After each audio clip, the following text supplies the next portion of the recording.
여러분, 환영합니다.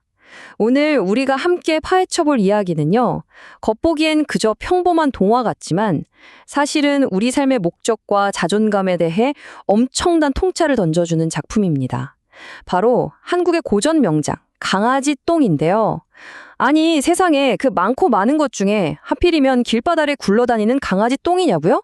맞아요. 바로 그 지점이 이 이야기가 가진 진짜 매력이거든요. 가장 보잘것없어 보이는 존재가 어떻게 가장 심오한 철학을 들려주는지 지금부터 아주 흥미진진하게 풀어가 보겠습니다. 본격적으로 시작하기 전에 솔직하게 한번 물어볼게요. 살면서 난 진짜 쓸모없는 사람인가? 혹은 철저하게 세상에서 버림받은 것 같은 그런 뼈아픈 기분 느껴본 적 있으신가요? 아마 누구나 마음속 깊은 곳에 이런 소외감이나 부족함을 한 번쯤은 품어본 적이 있을 겁니다.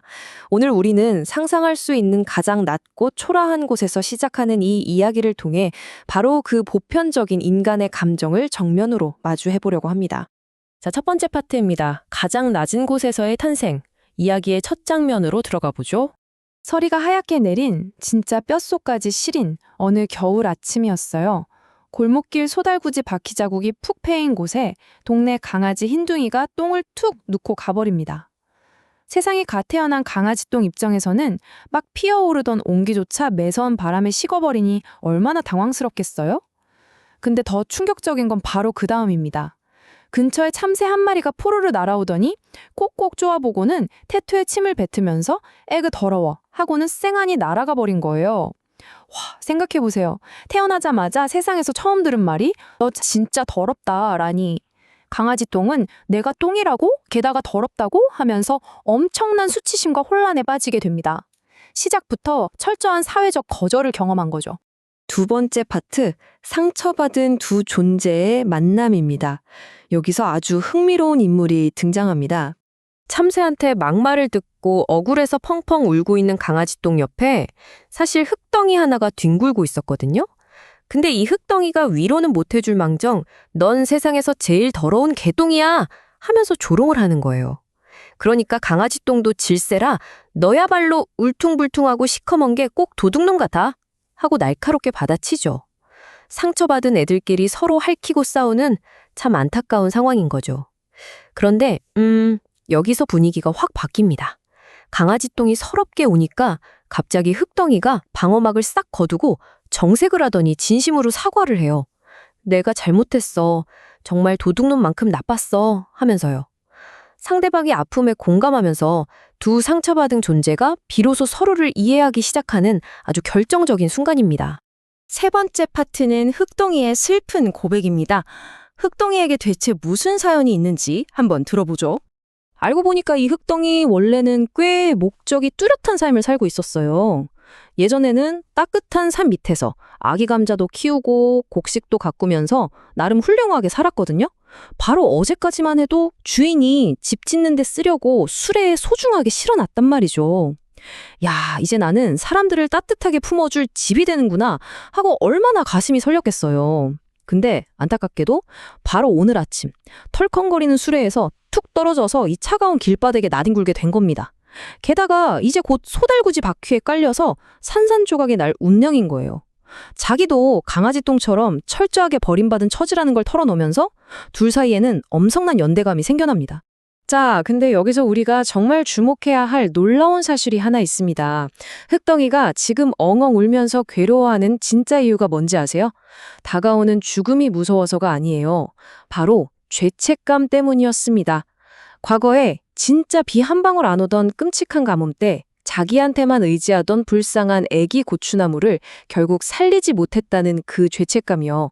심지어 그때 흙덩이는 자기 수분까지 다 뺏어가는 고추나무다 너무 미워서 차라리 죽어버려라 하고 남몰래 원망까지 했었거든요. 그 끔찍한 기억 때문에 흙덩이는 스스로를 아주 흉측하고 나쁜 존재라고 자책하고 있었던 겁니다. 이 지점을 가만히 비교해보면 진짜 소름 돋지 않나요? 두 캐릭터가 겪는 고통의 종류가 완전히 다르다는 걸 알 수 있어요. 강아지 똥은 세상에 나오자마자 참새한테 들은 폭언 때문에 난 원래부터 더럽고 쓸모없는 존재야 라고 믿게 된 외적인 트라우마에 시달리고 있죠. 반면에 흑덩이는 생명을 지켜주지 못했다는 뼈아픈 내적인 죄책감과 싸우고 있는 겁니다. 심지어 흑덩이는 자기가 지금 길바닥에 버려져서 바퀴에 깔려 죽게 된 이 억울한 상황조차도 과거의 잘못에 대한 마땅한 죗값이라고 굳게 믿고 있어요. 정말 너무 짠하지 않습니까? 네 번째 파트, 쓸데없는 것은 아무것도 없다입니다. 이 이야기의 핵심 메시지가 드디어 나옵니다. 저 멀리서 으르름 꽝꽝 하고 끔찍한 소달구지 소리가 점점 다가옵니다. 흑덩이는 이제 자기 생명이 끝날 걸 직감하고 덜덜 떨면서도 마지막 유언처럼 강아지 똥한테 당부합니다. 부디 너는 착하게 살아라 하고요. 그런데 참새의 모욕 때문에 깊은 자기 혐오에 빠져있던 강아지 똥은 이렇게 절규하듯 되묻습니다. 나 같은 더러운 게 어떻게 착하게 살 수 있니? 아, 이 대사 진짜 가슴이 먹먹해지지 않나요? 세상 모두가 나를 더럽고 쓸모없다고 손가락질 하는데 도대체 무슨 수로 가치 있는 삶을 꿈꾸겠냐는 그 처절한 절망감이 그대로 묻어나는 질문이죠. 바로 그때 흑덩이가 이 이야기 전체를 관통하는 엄청난 명대사를 던집니다. 하나님은 쓸데없는 물건은 하나도 만들지 않으셨어. 너도 꼭 무엇인가 귀하게 쓸 거야. 와, 여러분 이거 진짜 대단하지 않나요? 자기는 지금 당장 산산조각 나서 죽을지도 모르는 그 공포스러운 순간에 오히려 세상에서 가장 천대받는 강아지똥에게 이런 실존적인 가치와 거대한 희망을 심어주다니요. 이 짧은 한마디는 강아지똥의 얼어붙은 마음을 녹이고 앞으로의 운명을 완전히 뒤바꿔 놓는 희망의 씨앗이 됩니다. 드디어 마지막 5번째 파트입니다. 뜻밖의 구원. 과연 이 절망적인 상황에 어떤 반전이 일어날까요? 무자비한 소달구지가 으르릉 꽝 하고 두 친구 코앞까지 들이닥쳤습니다. 둘은 덜덜 떨면서 눈을 질끈 감았죠. 심지어 강아지 똥은 이 짧은 찰나에 차라리 나를 유일하게 알아준 이 흑덩이 킹구란 같이 죽고 싶다는 생각까지 할 정도였어요. 근데 그 순간 거짓말처럼 달구지가 꽥 하고 멈춰섭니다. 그리고 밭주인 아저씨가 내려오더니 이러는 거예요. 이건 우리 밭 흙이잖아. 어제 떨어뜨린 게 여기 있었네? 그러면서 흙덩이를 아주 소중하게 품에 안고 가는 겁니다. 세상에, 영원히 버려져서 죽을 날만 기다리던 흙덩이가 기적처럼 다시 가치를 인정받고 원래 있어야 할 자리로 돌아가게 된 거죠. 진짜 엄청난 반전 아닙니까?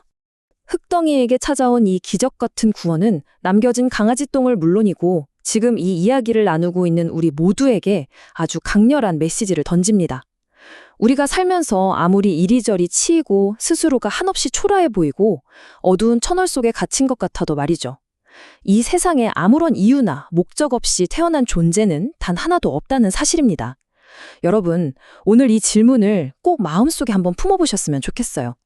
아직 발견되지 않았을 뿐 언젠가 눈부시게 피어날 여러분만의 그 소중한 쓰임새와 목적은 과연 무엇일까요? 강아지똥의 이야기가 여러분 각자의 숨겨진 가치를 찾아가는 여정에 작게나마 힌트가 되었기를 바랍니다. 오늘 준비한 분석은 여기까지입니다. 끝까지 함께해 주셔서 정말 감사합니다.